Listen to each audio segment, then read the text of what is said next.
ایک اگلا سوال جو ہے وہ ہمارے سوشل ایشو کے اوپر ہی ہے، وہ یہ ہے کہ جب ہماری کسی اپنوں کے ساتھ بھی کوئی لڑائی ہو جاتی ہے، کوئی جھگڑا ہو جاتا ہے، کوئی مس انڈرسٹینڈنگ ہوتی ہے، تو ہم اس سے ایک انا کا مسئلہ بنا لیتے ہیں، اور اس انا کے ناطے سے نہ بات نہیں کرتے، رشتے بھی خراب کرتے ہیں، اور سارا ریلیشن شپ جو ہے وہ ختم ہو جاتا ہے۔ یہ رشتوں میں سر انا کا آنا کیا قدرتی امر ہے، نیچرل امر ہے، کہ یہ انسان خود اس کو اتنا ایکسٹریم لیول پہ لے جاتا ہے کہ ریٹرن کا راستہ کوئی نہیں رہتا؟ کیا اس پہ آپ کہیں گے؟ دیکھیں، اسے عصبیت کہا گیا ہے۔ نبی پاک صلی اللہ علیہ وآلہ وسلم نے کہا کہ یہ عصبیت ہے۔ عصبیت کے معنی اپنی قوت، اپنی طاقت، اپنی پوزیشن، اپنی درجے کے اوپر فخر کرنا، اپنے خاندان پہ فخر کرنا، اپنے معاشرتی جو آپ نے معاشرے میں بنا رکھا ہے اس پہ فخر کرنا۔ اس کی اجازت نہیں دی گئی، آپ نہ کریں اس کو۔ نبی پاک صلی اللہ علیہ وآلہ وسلم نے اسے منع کیا ہے کہ آپ اسے مت کریں۔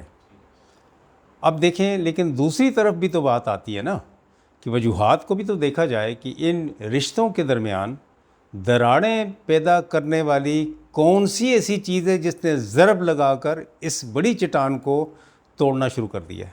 وہ کیا وجہ ہے؟ سب سے پہلے اس وجہ کو اگر ختم کیا جائے تو پھر اس کے بعد یہ رہتی نہیں ہیں یہ باتیں۔ ہمارے ہاں، ہمارے معاشرے میں بڑی عجیب و غریب قسم کی ایک روایت چل پڑی ہے، وہ ہر معاشرے میں، پنجاب میں بھی ہے، اور ہمارے کے پی میں بھی ہے، اور ہمارے بلوچستان میں بھی ہے، ہمارے سندھ میں بھی ہے، برصغیر پاک ہند سب میں یہ بات موجود ہے۔ لازمی طور پر جب خاندان ایک ہوتا ہے تو بہن بھائی ہوتے ہیں۔ اب بہن بھائیوں کے درمیان ناچاکیوں کی بنیادی وجہ حقوق اور فرائض کی عدم ادائیگی ہے۔ حقوق کی غصبیت ہے، فرائض کی عدم ادائیگی ہے، یہی وجہ ہوتی ہے۔ مثلا جائیداد کوئی رہ گئی ہے والد کی طرف سے، اس میں کیا ہوگا کہ ہر بھائی کا اس وقت اس کے ذہن میں ایک پورا منصوبہ ہوگا کہ میں کس طریقے سے the best part of that property وہ میرے پاس آ جائے۔ ٹھیک ہے؟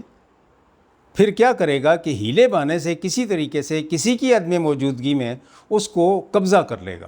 بعد میں کہے گا جی یہ تو میرے قبضے میں اتنے عرصے سے، اور باقی آپ باقی لے لو، یہ چھوڑ دو میرے لیے۔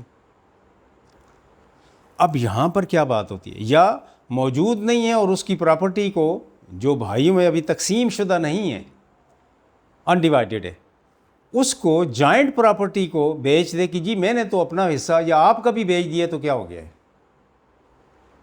اب اس میں اللہ تعالیٰ کیا کہتا ہے قرآن مجید میں، جب آپس میں اس طرح کی ناچاکیاں پیدا ہو جائیں، دو بھائی آپس میں ان معاملات میں لڑ جائیں، یا ان کے لیے اس طرح کی کوئی ایسی کیفیت پیدا ہو جائے، تو تم دونوں، یعنی تم ان دونوں کو بٹھا کر، معاشرے کو کہا گیا ہے کہ ان کو بٹھا کر سمجھاؤ۔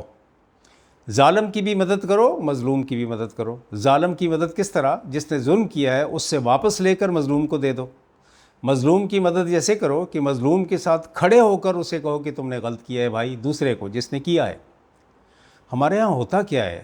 ہوتا یہ ہے کہ ہم لوگ یہ کرنے کے بعد پھر وہ ریلیٹیوز جو اس معاملے میں کسی طریقے سے استفادہ یافتہ نہیں ہوتے، وہ سامنے آ جاتے ہیں، اور چھٹ دو یار، چھٹ دو، اور چھوٹا ہے انہوں، یہ چھوٹا ہے، چھوڑ دو یار، کر دیا تو کیا ہوا؟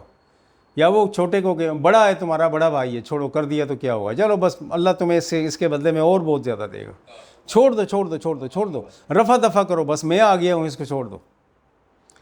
ہمارا یہ جو وتیرہ ہے نا، ہمارے معاشرے میں محرومیاں اور ظلم کو بڑھاوا دیتے ہیں،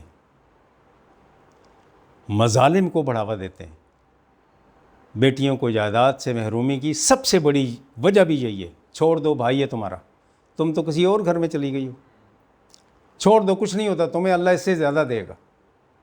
ٹھیک ہے؟ اور بھائی، یا بھائی رکھ لو یا جائیداد رکھ لو۔ یہ بڑا مشہور ملتا ہے ہمارے یہاں کو، پنجاب میں بولا جاتا ہے۔ ہر جگہ بولا جاتا ہے جی، پنجاب ہی کی تو بات نہیں ہے۔ اللہ اپنے کرم میں رکھے، یہی وجہ ہے جو ہمارے ہاں ناچاکیاں پھر بڑھاتی ہے۔ اس وقت کسی دباؤ میں آ کر وہ چھوٹا یا وہ بڑا خاموش تو ہو جائے گا، لیکن اس ظلم کو برداشت کرے گا اگر اس کی اولاد بھی آگے، اور اس کی اولاد کے حقوق کو بھی آپ لوگوں نے غصب کیا ہے۔ اور پھر اوپر سے ظلم یہ ہوتا ہے کہ پھر سارے مل بیٹھ کر اسے کہتے ہیں کہ جی معاف کر دو، وہ کہتا ہے جی میں نہیں معاف کرتا اس معاملے کو، تو پھر کہتے ہیں نہیں جی اس نے ہماری بات نہیں مانی۔ اسے تو ہر حال میں معاف کرنا چاہیے. ہم جو کہہ رہے ہیں بھائی کہ اس ظلم کو بھی برداشت کر لو, اس نے برداشت کیوں نہیں کیا؟ سارے کہتے ہیں ہمارا بائیکاٹ ہے اس سے. ظالم کا ساتھ دیتے ہیں اور مظلوم کا نہیں دیتے. اسی لیے ہمارے ہاں یہ مسائل ہمیشہ کے لیے رہتے ہیں, ہمیشہ کے لیے رہتے ہیں. اور پھر فخر بھی محسوس کرتے ہیں کہ یار کوئی بات نہیں ہے, ہم رفع دفع کر دینا چاہیے. واٹ از دس رفع دفع بھائی؟ You are not even seeing the rightful word in favour of someone who has been transgressed. جس کے ساتھ ظلم ہوا ہے اس کی فیور میں ایک لفظ بھی تم نہیں کہہ سکتے ہو, اور پورے خاندان والے مل کر یہ کھچڑی پکا کر آئندہ آنے والوں کے لیے یہ مثال قائم کر دیتے ہیں, فلانے کے ساتھ یہ ہوا, اس نے رفع دفع کر دیا, تمہیں کیا ہوا؟ اور یہ موقع دیتے ہیں کہ بھائی کسی طریقے سے کرپشن کرو, ظلم کرو, چوری کرو, ڈاکہ ڈالو اپنے ہی بھائیوں, اپنے ہی والدین, اپنے ہی قریبیوں کی پراپرٹی کے اوپر, اور بعد میں رفع دفع کروا لو.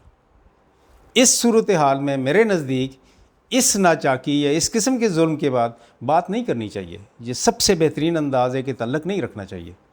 کم از کم سننے والوں کو یہ تو پتہ ہو کہ یار ہاں اس لیے وجہ ہے کہ اس نے ان کے ساتھ ظلم کیا تھا. اس بہن کو, اس بیٹی کو بات نہیں کرنی چاہیے کہ میرا حق میرے بھائیوں نے یہ غصب کیا ہے. تعلق ختم کر دینا چاہیے.